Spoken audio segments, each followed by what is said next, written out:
des Affaires étrangères. Hier, la ministre de l'Agriculture a prétendu ici être totalement opposée à l'accord de libre-échange UE-Mercosur.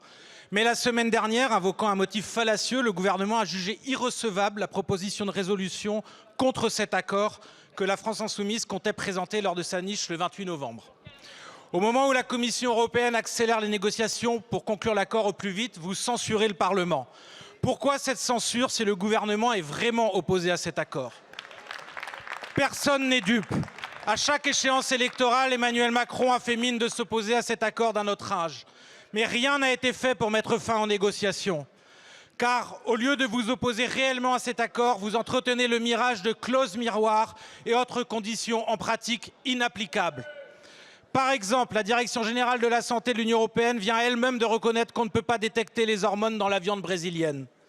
Entre autres conséquences, avec ou sans nouvelle clause, cet accord provoquerait la destruction de l'agriculture familiale au profit de quelques multinationales de l'agrobusiness ou des services. Il entraînerait un flux massif de denrées de mauvaise qualité produites dans les pires conditions sociales et écologiques. Ce traité massivement rejeté de part et d'autre de l'Atlantique servira les seuls intérêts de quelques grandes firmes. Il est anachronique. Le temps du libre-échangisme triomphant est révolu.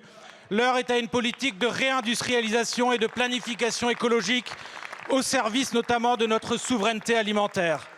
Alors, vous engagez-vous sans détour à empêcher que cet accord soit adopté? Êtes-vous prêt à bloquer les négociations? Et si malgré tout cet accord est adopté, allez-vous, une fois de plus, dire qu'on ne peut rien faire, qu'à Bruxelles décide à notre place, ou désobéirez-vous enfin?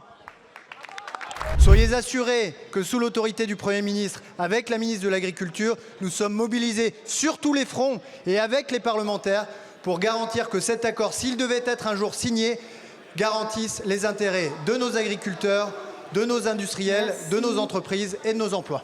Continuez donc à dire qu'un autre accord Mercosur est possible. Nous, on n'en veut pas du tout. Bloquez les négociations, soyez clairs.